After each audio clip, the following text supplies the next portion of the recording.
Assalamualaikum warahmatullahi wabarakatuh. Salam sejahtera bagi kita semua. Om Swastiastu, Namo Buddhaya, salam kebajikan. Selamat malam kepada semua teman-teman. Kami pada malam ini mengadakan talk show mengenai situasi pada saat ini, yaitu mengenai virus corona yang pada saat ini menjadi wabah di negara kita.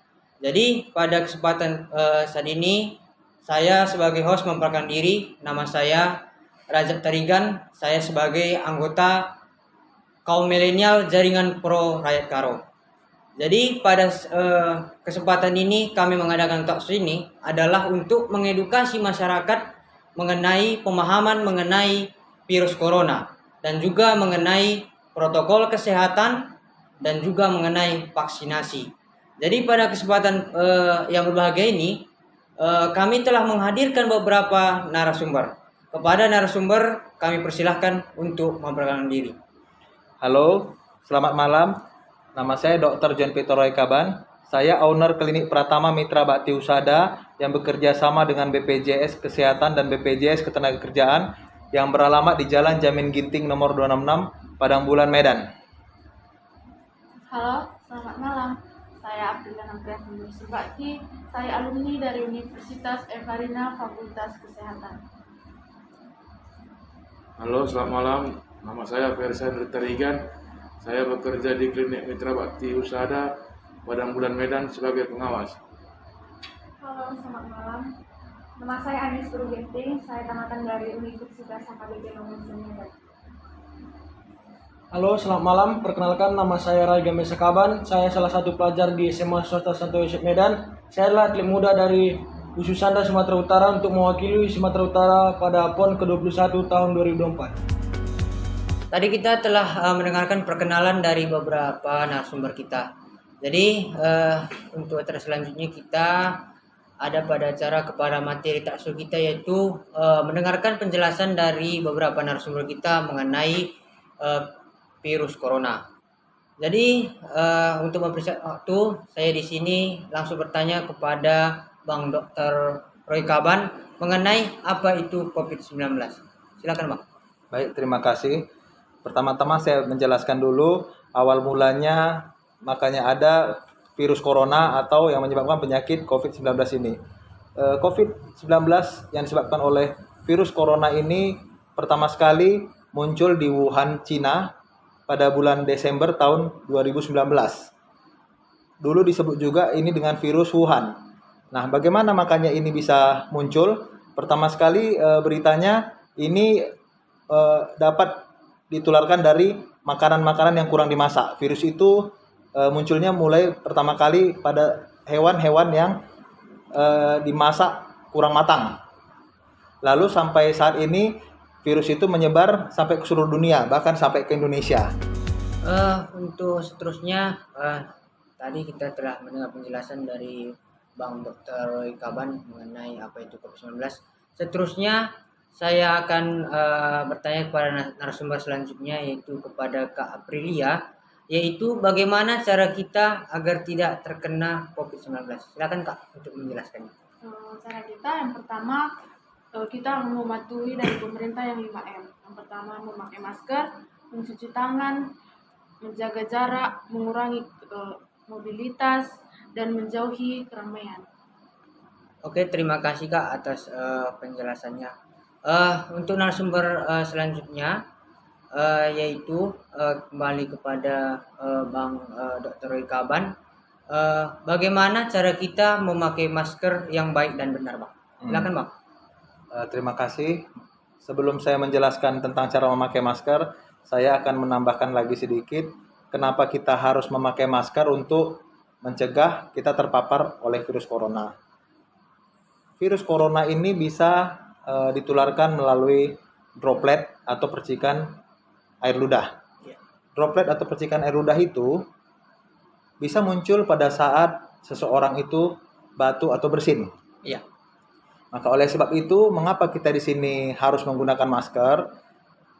Untuk menghindari kita terkena droplet tersebut. Cara menggunakan masker yang baik dan benar, yang pertama sekali kita harus memastikan bahwa tangan kita benar-benar bersih. Kita harus mencuci tangan kita dengan menggunakan air mengalir dan sabun selama 20-30 detik. Lalu kita mengambil masker dan memasangkan talinya ke kiri dan ke kanan. Dengan masker menutupin hidung, mulut, dan dagu tanpa memiliki sela antara masker dan wajah. Itulah cara menggunakan masker dengan benar. Namun pada saat kita menggunakan masker, jangan pernah menyentuh masker. Apabila kita sudah menyentuh masker, diusahakan untuk selalu mencuci tangan dengan air dan sabun atau hand sanitizer. Dan bila kita setelah memakai masker, kita membukanya harus dengan cara yang benar juga, yaitu dengan membuka tali dari belakang kuping kita, lalu kita membuang masker tersebut. Dan usahakan bila kita menggunakan masker medis, pakailah cuma 1 kali saja lalu buang. Jadi kira-kira Bang, tadi kan Abang telah menjelaskan Bang cara memakai masker yang baik. Jadi jenis-jenis masker yang bisa dipakai jenis yang mana saja itu Bang? Karena masyarakat masih ada yang bingung gitu Bang. Silakan Bang.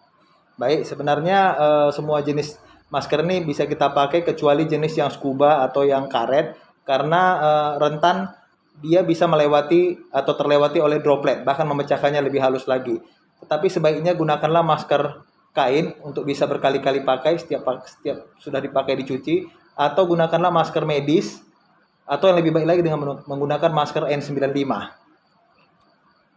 Jadi selanjutnya Bang, ini masih mengenai protokol kesehatan Bang, yaitu mengenai mencuci tangan dengan baik dan benar Bang. Masyarakat masih ada yang bingung gitu. Bagaimana cara mencuci tangan yang baik dan benar Bang? Silakan Bang. Mencuci tangan memang harus baik dan benar. Bagaimana dikatakan mencuci tangan itu baik dan benar? Kita mencuci tangan harus menggunakan air mengalir dan sabun minimal selama 20-30 detik. Apabila tidak ada air dan sabun, air mengalir dan sabun, kita bisa mencuci tangan dengan menggunakan hand sanitizer yang mengandung alkohol dengan 6 langkah yang benar. Jadi selanjutnya Bang, ini masih mengenai protokol kesehatan Bang. Ini mengenai bagaimana cara kita untuk menjaga jarak Bang. Untuk menjaga jarak, memang seharusnya kita menjaga jarak dengan jarak 1,5 sampai 2 meter. Tapi bagaimana kita mengukurnya sehingga jarak itu pas? Iya. Nah, kita mengukurnya dengan cara seperti SD dulu, dengan cara kayak lancang kanan gerak gitu. Kita harus paling tidak tangan kawan kita sama tangan kita harus tidak bersentuhan. Iya. Apabila diluruskan. Iya. Kenapa kita harus menjaga jarak? Karena kembali seperti tadi, virus corona itu menular melalui droplet. Jadi jarak antara droplet ketika batuk dan bersin itu 1,5 sampai 2 meter. Makanya diambil itulah untuk jarak aman supaya jangan tertular virus tersebut. Jadi Bang, masyarakat kan banyak menggunakan angkutan transportasi umum Bang. Di situ kan memang mereka memakai masker Bang, cuman nggak menjaga jarak. Itu bagaimana kira-kira tanggapan Abang? Itu sebenarnya harus kita robah, karena apapun ceritanya pada saat pandemi COVID-19 ini, apalagi dengan keadaan kita semua belum divaksin, itu harus kita berlakukan jaga jarak. Jadi itulah gunanya kita yang ada di sini beserta seluruh yang mengetahui tentang ini harus benar-benar bisa mensosialisasikan bahwa jaga jarak itu penting dimanapun dan kapanpun, tidak peduli di angkot ataupun di tempat kerumunan. Nah, oleh sebab itu bagi kita semua, kita harus sama-sama untuk mensosialisasikan bahwa jaga jarak itu penting.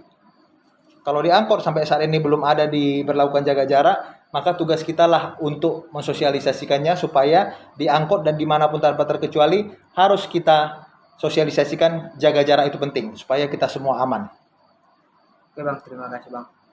Selanjutnya saya akan bertanya kepada narasumber selanjutnya, yaitu kepada Bang Ferry Sandri Terigan, yaitu Bang, bagaimana cara kita untuk mengatasi penularan COVID-19 di pusat pasar Bang? Silakan Bang. Ya, kalau solusi dari saya ya cuma satu, Apa gitu? prokesnya diperketat, itu saja. Oke, berarti protokol kesehatan tadi diperketat gitu Bang? Iya, mau masuk pintu pasar itu harus dijaga. Oh iya. Yang tidak pakai masker tidak boleh masuk. Iya. Itu saja cuma. Oke, terima kasih Bang. Oke, seterusnya saya kembali bertanya kepada Bang Dr. Roy Kaban. Bagaimana cara kita untuk mengurangi kegiatan mobilitas Bang? Nah, baik. Sebelum saya menjawab yang itu, saya akan menambahin sedikit jawaban untuk saudara Ferry Sandri. Mungkin untuk di pajak, saya punya usulan supaya selain kita semua diharuskan memakai masker, benar sekali kata saudara Ferry Sandri, bila tidak memakai masker harus dipulangkan atau tidak boleh berada di situ. Tetapi diberlakukan juga seperti hal biasanya, yaitu ada petugas-petugas yang bisa mengawasin dengan mengecek suhu badan, yang demam tidak boleh dikasih masuk, dengan menyiapkan tempat cuci tangan dan sabun bersih, atau menyiapkan hand sanitizer. Bahwasanya keluar masuk harus dikawal ketat, harus mengikuti prokes semuanya. Saya rasa itu lebih aman, dan ini harus diikuti dengan orang-orang yang peduli, yang memang peduli kita supaya sehat dari virus corona ini. Maka oleh sebab itu, untuk itu kita harus sama-sama kerjasama, tidak bisa ini satu atau dua orang saja. Kemudian saya menjawab pertanyaan selanjutnya mengenai Kegiatan mobilitas. mengurangi kegiatan mobilitas. Iya. Nah, untuk mengurangi kegiatan mobilitas ini, pemerintah sudah mengusulkan bahwasanya semaksimal mungkin kegiatan bisa dilakukan di rumah. Tidak perlu lagi kita selalu berada di luar. Apa yang bisa kita kerjakan kita kerjakan di rumah, kita kerjakanlah di rumah. Tidak perlu kita keluar. Itu artinya kita mengurangi mobilitas supaya kita aman, supaya kita terhindar daripada virus corona ini. Apalagi bila kita kurang sehat. Saya rasa seperti itu. Oke, terima kasih Bang Dr. Roy Kaban yang telah memberikan penjelasan tadi mengenai cara mengurangi kegiatan. Untuk narasumber selanjutnya yaitu kepada Kak Anis Bruginting, kita akan minta pendapatnya sebagai pengamat sosial dan politik mengenai himbauan beliau kepada masyarakat bagaimana mematuhi protokol kesehatan. Jadi kepada Kak Anis, bagaimana kira-kira himbauan Kakak untuk masyarakat untuk bisa mematuhi protokol kesehatan dalam kegiatan sehari-hari? Silakan Kak. Kepada seluruh masyarakat di Indonesia agar mematuhi protokol kesehatan COVID-19, mematuhi 5M. 1. Mencuci tangan. 2. Memakai masker ketika menjaga jarak. 4. Mengurangi kegiatan. Dan 5. Menjauhi kerumunan. Serta minum vitamin C dan makan makanan yang sehat. Untuk narasumber selanjutnya adalah kepada salah satu atlet terbaik di Sumatera Utara, yaitu Ray Gamisa Kaban. Jadi di sini saya bertanya pada Ray Gamisa Kaban, bagaimana berolahraga di masa pandemi COVID-19 ini? Bagaimana cara berolahraga di saat pandemi COVID-19? Silakan. Oke, baik. Saya akan menjawab saya di bidang olahraga ya. Olahraga di masa pandemi seperti ini lebih kian kita giatkan karena tidak ada mustahil berolahraga di masa pandemi seperti ini. Kita kian menggiatkan olahraga di masa pandemi agar kebugaran tubuh kita lebih meningkat, agar imun tubuh juga bisa terjaga. Karena kalau kita berbadan sehat dan kebugaran tubuh kita terjaga, pasti kita susah dimasuki oleh virus COVID-19. Ya, dan sela-sela dari itu kita juga tetap mematuhi prokes kesehatan, yaitu menggunakan masker, menjaga jarak yang sudah kita bahas tadi di awal. Ya, kalau olahraga ini bermanfaat untuk kita semua, enggak pun di masa pandemi gini, di masa-masa yang lain juga kan olahraga itu berarti bagi semua orang. Itu dari saya. Oke, terima kasih penjelasan dari salah satu atlet terbaik Sumatera Utara, yaitu Ray Gamisa Kaban, mengenai berolahraga di masa pandemi. Untuk selanjutnya saya kembali kepada Bang Dr. Roy Kaban mengenai apa itu fungsi vaksin, Bang. Silakan, Bang. Baik, vaksinasi sangat berguna untuk menguatkan imunitas tubuh kita, antibodi kita untuk melawan virus corona, supaya kita jangan sampai kena hal terburuk dari akibat virus corona ini, termasuk kematian. Tetapi untuk vaksinasi ini diperlukan beberapa syarat, yaitu pada saat vaksinasi diupayakan kita belum pernah terpapar virus corona. Apabila sudah pernah terpapar, kita harus menunggu paling tidak 3 bulan lagi baru bisa vaksin. Yang kedua, diupayakan pada saat tubuh kita dalam kondisi prima, tidak dalam keadaan sakit, tidak dalam keadaan demam ataupun yang lain-lain yang berhubungan akan membuat virus itu berdampak negatif terhadap tubuh kita. Terima kasih Bang atas penjelasannya. Bang, ya masyarakat sebagian kan takut ini dengan vaksin karena ada katanya efek sampingnya, Bang. Kira-kira apa sih efek samping dari vaksin itu? Silakan Bang penjelasannya, Bang. Baik, apabila kita makan obat, apabila kita imunisasi dan lain-lain termasuk vaksin, pasti ada efek sampingnya. Nah, vaksin ini mempunyai efek samping, tapi tidaklah begitu berat apabila kita melakukan vaksin ini tepat sasaran. Seperti yang saya bilang tadi, pada saat melakukan vaksin, kita dalam keadaan prima, tidak dalam keadaan sakit. Mungkin efek-efek samping dari vaksin COVID-19 ini berbeda-beda dari setiap orang, tergantung keadaan tubuhnya. Ada orang yang hanya merasakan kebas di sekitar suntikan, ada orang yang hanya merasakan alergi-alergi kecil, gatal-gatal dan sebagainya. Ada juga orang yang setelah vaksin bisa merasakan demam. Jadi menurut saya apabila pada saat vaksin dalam kondisi prima, saya rasa efek-efek ini semakin kecil. Namun sebaiknya memang sebelum kita vaksin harus betul-betul kita konsultasi dulu ke dokter atau tenaga medis supaya vaksin itu betul-betul berguna buat tubuh kita, bukan malah membuat efek samping yang buruk terhadap tubuh kita. Selanjutnya Bang, masih mengenai vaksin Bang. Kira-kira apa himbauan Abang kepada masyarakat Bang yang masih takut dengan vaksin dan masyarakat masih takut dengan informasi mengenai vaksin Bang? Tolong jelaskan Bang. Himbauan saya supaya kita semua diharapkan 100% penduduk atau bangsa Indonesia mau divaksin. Jangan sampai ada satu orang pun yang belum divaksin, supaya kedepannya bangsa Indonesia bisa terlepas dan terbebas dari dampak terburuk COVID-19 dan mengakhiri pandemi COVID-19 di negara kita. Kira-kira apa informasi-informasi yang tidak baik atau hoax yang berada di masyarakat? Mohon jangan langsung dipercaya. Informasi itu dikonsultasikan dulu kepada tenaga medis atau orang yang mengerti, karena vaksin ini di Indonesia sudah termasuk aman untuk bangsa Indonesia dan sudah mendapat label halal dari MUI. Jadi saya harapkan tidak perlu takut untuk vaksin. Apabila ada informasi-informasi hoax, kita konfirmasi dulu ke ahlinya dan tenaga medis.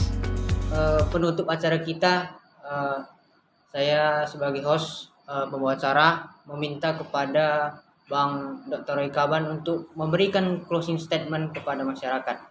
Silakan Bang. Baik, terima kasih. Untuk closing saya akan tetap mengingatkan kepada kita semua supaya kita tetap mematuhi protokol kesehatan 5M yang tadi sudah dijelaskan, yaitu memakai masker, menjaga jarak, mencuci tangan, mengurangi mobilitas, serta menjauhi keramaian.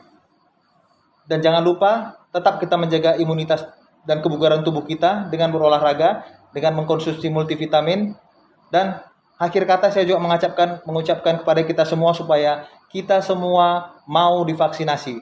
Jangan sampai ada satu pun yang melewatkan hal seperti ini, karena inilah kunci untuk kita lepas dari pandemi COVID-19.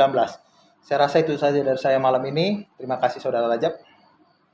Oke, terima kasih closing statement dari Bang Dr. Roy Kaban. Jadi kepada teman-teman semua, nantikan talkshow kedua berikutnya dengan judul vaksinasi dan obat mujarab untuk pengobatan COVID-19. Sekian dan terima kasih. Assalamualaikum warahmatullahi wabarakatuh. Salam sejahtera bagi kita semua. Om Swasti, Namo Buddhaya, salam kebajikan.